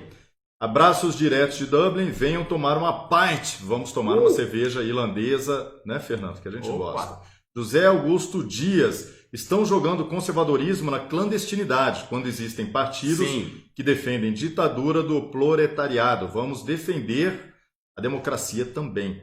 É isso que acontece. Como nós vimos naquela imagem, né, aquela faixa bonita, defendendo revolução. A revolução é sempre da esquerda. Sim. E a ditadura do proletariado. Essa maravilha que ninguém sabe exatamente o que é. Elione Castro, também seja bem-vindo como membro do canal. Renato Macir, sabíamos que não seria fácil. Duvido que alguém esteja mais pé da vida do que Jair Bolsonaro. Exato. Pessoal, eu peço desculpas, hoje a gente não vai ler todos os superchats, não tem como. Tem muito superchat que ficou para trás e eu não posso voltar porque a gente tem que falar da Sarah Winter, né? A gente tem que falar da Sarah Winter. Eu quero ler o superchat do José Francisco dos Santos. O que está faltando para o Bolsonaro tomar uma atitude em relação aos desmandos do STF e dos governadores que massacram os brasileiros? Já leu, né? Então, beleza. Então vamos para frente que eu quero falar. Obrigado, Edna França, que está fora do Brasil acompanhando a gente. Obrigado, José Carlos, Luiz Cláudio Barreto. Vamos lá. Vamos falar da Sarah Winter, porque se a gente não falar, o povo vai ficar doido. Nós temos uma mensagem aqui que é bem uma estratégia da mídia mesmo. Está no painel da Folha de São Paulo. Mas que foram buscar, obviamente, a informação com o irmão da Sarah Winter, né? Então, aqui o painel da Folha diz: ao saber que sua irmã, Sarah Winter, líder do grupo armado de extrema-direita 300 do Brasil, havia sido presa nesta segunda-feira, Diego Giromini, de 37 anos, comemorou. Isso são palavras da Folha de São Paulo, tá? Comemorou. Quando você diz comemorou, você já julgou. Você está emitindo a sua opinião no meio aqui da matéria. Segundo ele, Sarah não pode viver em sociedade, pois prejudica tudo que toca, família, política e o país. Abre aspas do irmão da Sarah Winter, matéria da Folha de São Paulo. Como sou brasileiro, eu quero um país melhor, a notícia foi extremamente positiva. É uma pessoa totalmente descontrolada, só quer aparecer na mídia. Não serve para nada. É uma sociopata. Ela tem a cabeça da Suzanne von Richthofen. Fecha aspas, ou seja, pessoal, quando Sarah Winter era de esquerda, quando ela era feminista, quando ela fazia todos os atos em defesa da agenda globalista, nunca entrevistaram o irmão de Sarah Winter. Agora sim, ela é um problema para a sociedade. Agora ela é uma ativista perigosa para o país. É uma ativista que só quer aparecer na mídia. Quando ela se pendurou, né, pela pele, naquela técnica, né, ela se pendurou pela pele ali na Avenida Paulista, com todo mundo tirando foto, ela não queria aparecer. Nunca entrevistaram o irmão da ativista. Agora sim, ela é um perigo para a sociedade. Fernando Mello, a sua avaliação. Esse tipo de matéria é matéria canalha, desgraçada, sabe? É aquele tipo de matéria. Vamos falar sobre o Olavo de Carvalho. Vamos entrevistar uma filha dele que mora em Taubaté. Pode saber, lá vem merda. Gente, tem parente da minha família que me odeia. Vai lá entrevistar ele para saber quem é o verdadeiro Fernando Mello. Então esse tipo de matéria canalha, desgraça, a gente só tá lendo aqui para falar. É uma desgraça, tá? E esse jornalista é um corno que fez isso daqui. Então, só para a gente poder dar esse embasamento filosófico aqui sobre a matéria. A Sarah Winter, eu tenho falado aqui no Comunicação e Política há muito tempo. A estratégia é errada, eu não concordo, não é por aí que vai, mas sempre que eu encontro ela eu dou apoio pela pessoa que ela é, pelos objetivos que ela tem se proposto e pela coragem que ela tem. É doida da cabeça e a gente precisa desses malucos no nosso time mesmo. O que nós estamos vendo em cima dessa ação na Sarah Winter é uma ação desse grupo que tomou conta do Brasil desde que o Império se foi. É o grupo que, recebendo a nação do Império, a transformou numa república sua. De quem é a República Federativa do Brasil? Falamos aqui um pouco já coisas que vêm nesse sentido. A República Federativa do Brasil não é do Rafael, não é minha, não é sua. A República Federativa do Brasil são das instituições brasileiras. A República é do STF, que também é superdimensionado, né? A gente não fala mais de Poder Judiciário, só fala de STF. A República Federativa do Brasil é do STF, é do Congresso, é do Palácio da Alvorada, do Palácio do Jaburu. Isso está errado. O indivíduo brasileiro foi abandonado. Agora, diante dessa distorção da realidade da República, nós temos visto que há um problema e que aqui eu vou te dar, agora você vai ter aqui, deixa eu ver quantas pessoas estão com a gente, 12 mil pessoas, vamos lá, 12 mil pessoas que estão aqui, eu vou te dar aqui um drops, vou te dar aqui uma pílula, para que você entenda algo que ninguém fica falando na internet, ninguém fica falando na rede social. Só existe um erro hoje que você comete e que faz com que todo o establishment venha para cima de você. É ser conservador, Fernando. Não é. Que a tiazinha, o cara que é padre, o cara que é bispo, ele é perseguido, porque todo mundo desse país também é perseguido, meu amigo. Aqui é 60 mil assassinatos por ano. Também não, estou sendo perseguido. Aqui todo mundo é perseguido. Então também para menos. Todo mundo é perseguido. O padre lá na paróquia, ele é perseguido, tá? A mãe, que é ativista pró-vida, é perseguida. Mas só tem uma coisa que faz com que todos os holofotes do poder público parem e mirem você. É você se levantar contra a República. Essa porcaria, essa bela dessa bosta chamada República, todo mundo ama. Até os militares. Você quer ver o Mourão ficar puto? Você quer ver o Ramos subir nas tamancas? Você quer ver o Jorge, um politiquinho de merda igual o Jorge, ficar puto e subir nas tamancas? Ofende a República. Faça uma peça teatral ofendendo a República.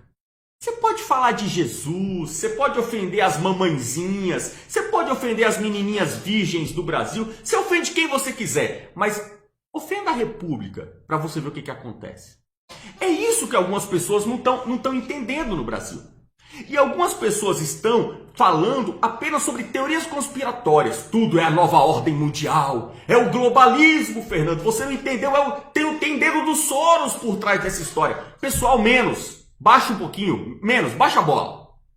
Esses putos não sabem nem quem é o Soros. Um corno igual o Alexandre de Moraes não sabe nem o que é comunismo. Peça para o Alexandre de Moraes definir comunismo para você. Ele não sabe. É um idiota, é um boçal um cara desse. Você sabe o que esses caras sabem? Eles sabem o que é república. 3 poderes. Aí tem o executivo, que eu nunca tive talento para ir. Tem o legislativo, minha mãe rezava para eu entrar pro legislativo, ser doutor, não quis ser deputado. Aí fiz concurso, sou um baita de um concurseiro, um nerd do caralho. Fiz concurso, né? Entrei na esfera judiciária, hoje eu sou do poder judiciário. Esses caras amam a república. Esses caras têm um tesão desgraçado nessa porcaria desses 3 poderes. Então, quando a Sarah Winter, ela vai até o Congresso, ela faz uma cena proposital, é óbvio, também fico impressionado. Meu Deus! Sarah Winter foi presa, Fernando. Pô, tu tá surpreso com a prisão da Sarah Winter? Eu ficaria surpreso se ela não fosse presa. Ela tá... É o objetivo dela. Não tô falando isso aqui sobre uma visão maléfica, criticando a Sarah Winter. Não, na cabeça dela ela tem uma estratégia. Na cabeça da Sarah Winter ela tem um plano que ela tá seguindo etapas. A primeira etapa foi o posicionamento político. Ela se posicionou à direita.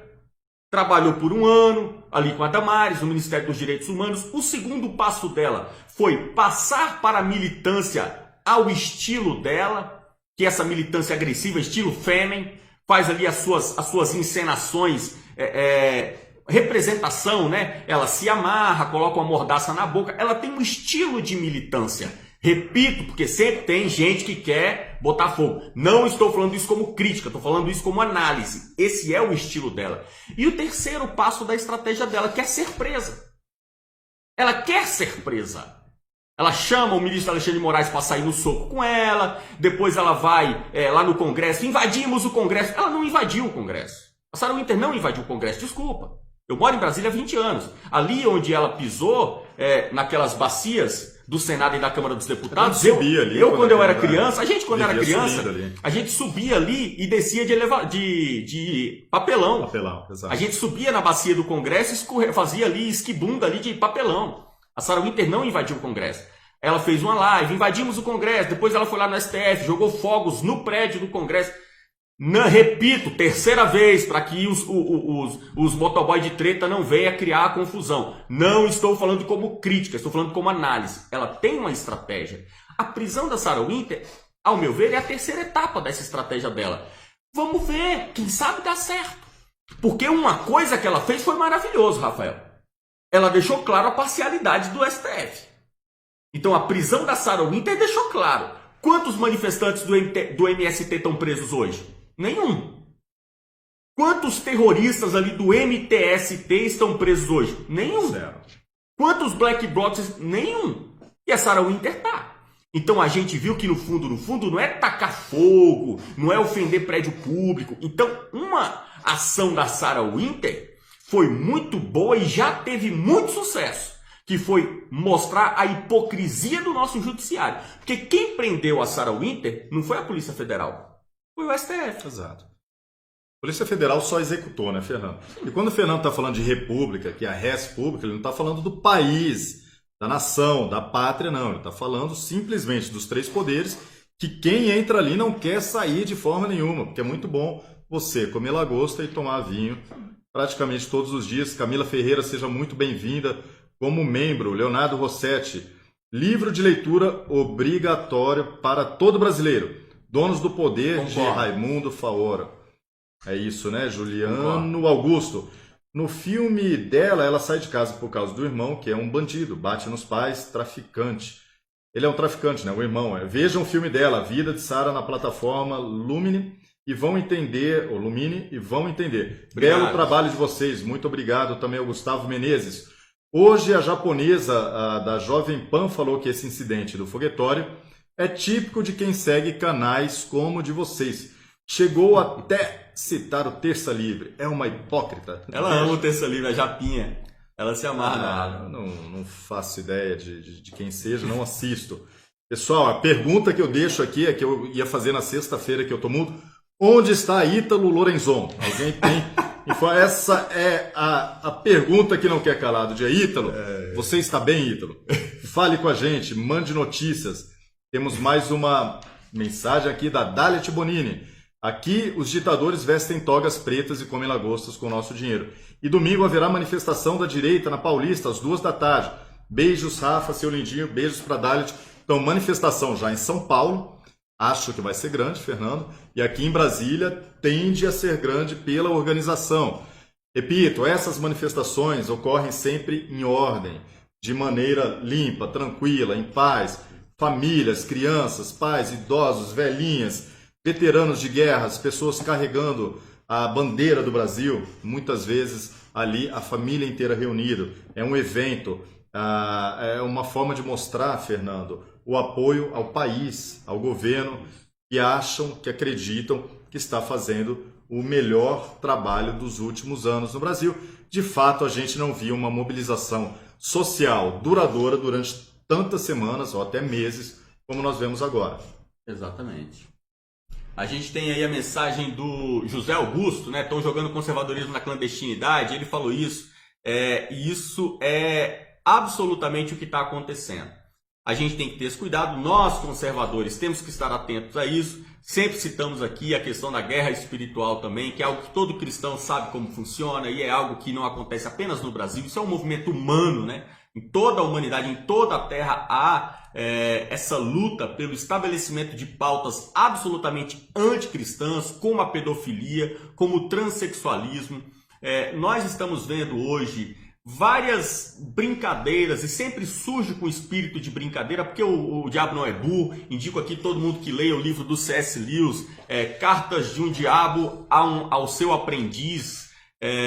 Leiam esse livro, está lá na nossa livraria, para você entender como o diabo atua. E nós temos algo em tom de brincadeira, que é essa troca de sexo, né? Tem esse aplicativozinho na internet, você vai lá, tira sua foto, você que é homem, ele te transforma em mulher, você que é mulher transforma em homem. Fica sempre atento. Eu sei, Fernando, você tá ficando bitolado, isso é só uma brincadeira. Eu sei, o diabo adora brincar. É brincadeira mesmo, é gostosinho quando é brincadeira. Aí um dia vai chegar e vai ter um posicionamento mais forte. Lembre-se sempre, não foi da noite pro dia que elegeram o Pablo Vittar a mulher mais sexy do ano. E pessoal, isso aí, eu fiquei sabendo da existência disso, porque eu normalmente não acompanho. Todos esses que colocam veja como você ficará daqui 10 anos, tal, essas coisas. Esse último era de uma empresa russa, tá? Eles estão roubando seus dados. Eles estão vendo quais que são as pessoas que são mais influenciáveis para poder vender propaganda. E muitas vezes os seus dados vão para empresas chinesas, tá bom? Então toma cuidado com o aplicativo que muda foto, que faz brincadeira, que todo mundo, veja como que você fica sendo mulher ou criança. Toma muito cuidado, não usa isso. Além de toda a bagagem aqui de cunho socialista, né? Essa agenda de gênero que está circulando, também é muito perigoso porque seus dados estão sendo monitorados, estão sendo vendidos não só para empresas, mas também para governos, ou até partidos políticos. Toma bastante cuidado, evitem esse tipo de brincadeira na internet.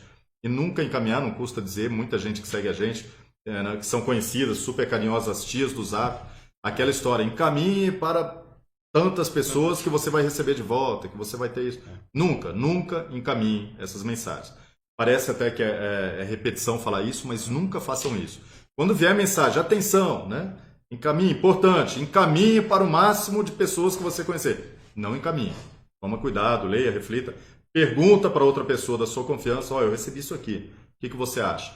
Normalmente a melhor coisa a fazer é apagar imediatamente. Vamos lá, temos mais mensagens também aqui do Augusto Kowalski. Senhores, só uma revolução popular para nos libertar. O povo assumir o seu papel. A gente fala sobre isso nessa guerra, que é levar até as últimas consequências. Augusto, não é papel dos conservadores da direita nenhuma revolução. É simplesmente você manter. A direita tem um papel muito importante, que não é só preservar tudo o que de melhor foi produzido pela humanidade nos últimos 3.000 anos. É deixar um mundo melhor para as futuras gerações. Revolução sempre, a quebra de um modelo, sempre faz voltar um passo atrás. Sempre é pior para a humanidade. Os conservadores, eles mantêm o que é melhor e deixam sempre um mundo ainda mais próspero, mais justo, mais desenvolvido para as próximas gerações. Não só para os seus filhos, para netos, mas, enfim, para toda a sociedade humana que venha a seguir. É isso mesmo, Fernando? Exatamente. O papel do conservador é resgatar o que foi perdido, reformar o que está errado. Esse Brasil é um país incrível, pessoal. Eu peço a vocês, para finalizar, o nosso tempo aqui estourou, já é 8 horas. Pessoal, o Brasil é um país incrível e vale muito a pena investir nele. Infelizmente, nós estamos vivendo um momento político no Brasil onde a ação está contando mais do que o pensamento. Onde o que é mais bem visto pela militância é quem se esforça mais. E não deveria ser assim.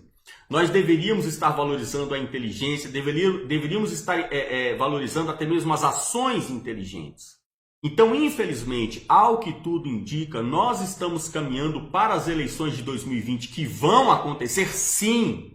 Vai ser eleição de vereador e prefeito e nós vamos eleger não os melhores. Nós vamos eleger aqueles que mostram mais serviço na rede social. Nós vamos eleger quem xinga mais, quem dá o dedo pro STF, nós vamos eleger os prefeitos que manda ministro do STF a merda e, infelizmente, daremos mais um tiro no pé. Porque são pessoas que não têm base intelectual, não sabem defender o conservadorismo, não vão fazer nada pelo movimento pró-vida, não vão fazer nada pelo movimento pró-arma, não vão defender a propriedade intelectual, a propriedade privada, não vão defender o cristianismo, não vão abrir uma guerra para que o Brasil volte a ser um Estado declaradamente cristão e não um Estado laico, porque não tem conhecimento para isso. São pessoas que vão lacrar por 4 anos e vão te fazer sorrir. A gente está com um trabalho que é um trabalho voltado para mudarmos a realidade do país. A realidade do país só será mudada por pessoas inteligentes. Eu sinto muito dizer isso porque eu sei que tem muitas pessoas que falam: ah, Fernando, mas os movimentos de rua fazem muito mais do que você. Você fica em casa lendo enquanto eles estão lá sendo presos. Eu sei, né? Parece que faz sentido, mas não dá resultado. Pedimos a todos, conheçam o método eleitoral, www.ometodoeleitoral.com. É uma ferramenta que nós criamos para eleger pessoas. Não é nada mais, nada menos do que isso, para eleger pessoas. É um treinamento onde você que será candidato a vereador, você que será candidato a prefeito, ou você que quer trabalhar na política, quer ser assessor, quer trabalhar em gabinete, quer trabalhar na prefeitura, quer assessorar o deputado, o vereador, o prefeito da sua cidade, você que quer trabalhar para mudar o país, saiba, nem todo mundo que muda o Brasil é vereador, deputado estadual, deputado federal. Nós precisamos de assessores, nós precisamos de engenheiros, nós precisamos de pessoas que elaboram projetos.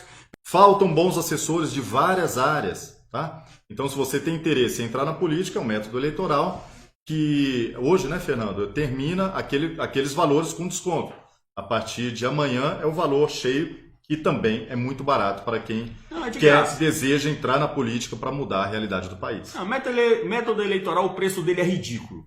Se você pensar que você vai fazer o método eleitoral e vai estar com uma vantagem brutal em cima de quem não fez, o método eleitoral é ridículo, o preço dele é simbólico. Conheçam o nosso site www.metodoeleitoral.com, se inscrevam, sejam nossos alunos, recebam nosso treinamento e vamos mudar esse Brasil esse ano e já começar a transformação também de 2022. Muito obrigado ao Chico Ferrari e ao Carlos Seixas. O Chico está falando que tem um encontro, né, dia 9 de julho. O maior encontro dos colecionadores, atiradores. Exato, de CACs, né? Os conhecidos CACs. Pessoal, muito obrigado a todos que vocês nos acompanharam. A Raquel Brunheira, agora ela tem uma cadeira, ela vai voltar mais vezes aqui, que é a criadora do método eleitoral. Um beijo para a Raquel, para vocês todos que nos assistiram, uma ótima noite. Nós voltamos na quarta-feira às 6h30 da tarde, sempre. 6h30, estamos com vocês. Obrigado por tudo, pessoal. Até a próxima. Fui! Uma grande nação precisa de grandes líderes. E uma parcela importante das pessoas que vão liderar a transformação do Brasil nos próximos anos estarão no meio político. E você, quer ser uma liderança e escrever os próximos capítulos da história do Brasil? Nas últimas eleições, muitos brasileiros despertaram politicamente e sentiram o desejo de participar ativamente das decisões do país. O processo eleitoral, a princípio, parece ter ficado mais complexo, mas é possível superar qualquer desafio contando com aliados e uma estratégia vencedora. Com o método eleitoral, você pode montar uma campanha limpa, eficiente e que o coloque no cenário político com potencialidade real de votos. Nós vamos te mostrar o caminho. A partir daí, você e sua equipe vão trilhar sua própria caminhada com passos decisivos. O que você precisa é do método eleitoral. Vem com a gente.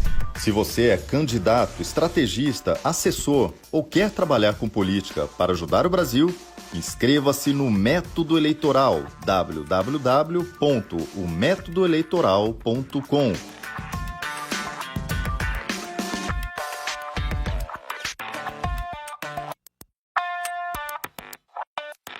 Uma grande nação precisa de grandes líderes, e uma parcela importante das pessoas que vão liderar a transformação do Brasil nos próximos anos estarão no meio político. E você, quer ser uma liderança e escrever os próximos capítulos da história do Brasil? Nas últimas eleições, muitos brasileiros despertaram politicamente e sentiram